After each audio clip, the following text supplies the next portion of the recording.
गोरखा हित सर्वोपरि। सब्सक्राइब करें और गोरखा आवाज को मजबूत बनाएं। गोरखा जनमुक्ति मोर्चा बीमल पंथी खेमे के एक प्रतिनिधि मंडल ने आज बुधवार को गृह राज्य मंत्री जी किशन रेड्डी से मुलाकात की और पश्चिम बंगाल में दार्जिलिंग तथा तराई दुआर्स के आसपास के इलाकों को मिलाकर अलग गोरखालैंड राज्य बनाने की मांग की।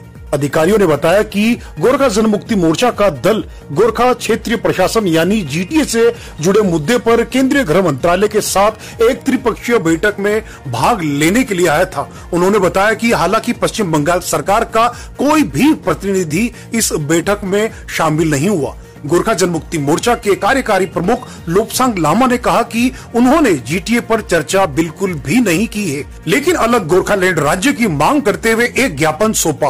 उन्होंने आगे कहा कि जीटीए काम नहीं कर रहा है, हमारी मांग सिर्फ गोरखालैंड राज्य के लिए है और हमने यह मुद्दा ही उठाया है। उन्होंने आगे कहा कि केंद्र में सत्तारूढ़ भाजपा ने अपने चुनावी घोषणा पत्र में वादा किया था कि यह गोरखालैंड मुद्दे का एक राजनीतिक समाधान निकालेगी।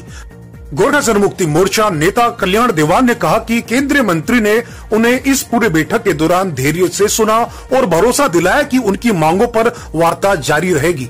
बाद में एक बयान में लामा ने कहा कि 7 सदस्यीय प्रतिनिधि मंडल ने अलग गोरखालैंड राज्य और 11 गोरखा उप समुदायों को अनुसूचित जनजाति का दर्जा देने की भी मांग की। जारी प्रेस विज्ञप्ति में कहा गया है कि भारत सरकार, पश्चिम बंगाल सरकार और गोरखा जनमुक्ति मोर्चा के बीच साल 2011 में हस्ताक्षरित समझौते का राज्य सरकार ने कभी सम्मान नहीं किया है। प्रतिनिधि मंडल द्वारा सौंपे गए ज्ञापन में राज्य सरकार द्वारा कथित तौर पर अड़चने डाले जाने का जिक्र भी किया गया है, जिस वजह से जीटीए निष्क्रिय हो गया।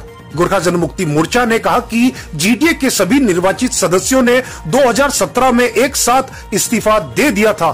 गोरखा जनमुक्ति मोर्चा की प्रेस विज्ञप्ति में आगे कहा गया है कि उन्हें केंद्रीय गृह राज्य मंत्री ने भरोसा दिलाया कि सरकार अपने समक्ष रखे गए सभी विषयों पर विचार करेगी और केंद्रीय गृह मंत्री अमित शाह से बात करने के बाद अगली बैठक की घोषणा जल्द की जाएगी। बैठक में केंद्रीय गृह सचिव अजय कुमार भल्ला और अन्य वरिष्ठ अधिकारी भी शरीक हुए।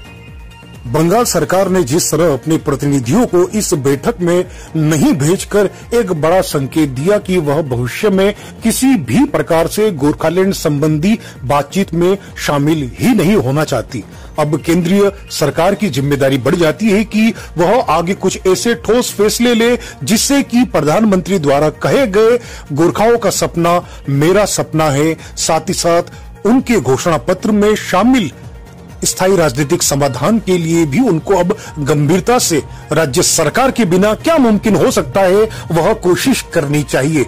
आपको बता दें कि जो आज मुलाकात हुई, जो गोरखा जनमुक्ति मोर्चा बीमल खेमे से जो लोग गए, उनमें खास तौर से डॉक्टर लोपसांग योल्मो लामा, डॉक्टर कल्याण देवान, उर्मिला रुम्बा, विशाल छेत्री, विशाल लामा, डॉक्टर बिनु सुंदास के साथ कानूनी सलाहकार एडवोकेट आनंद भंडारी भी प्रमुख रूप से मौजूद रहे।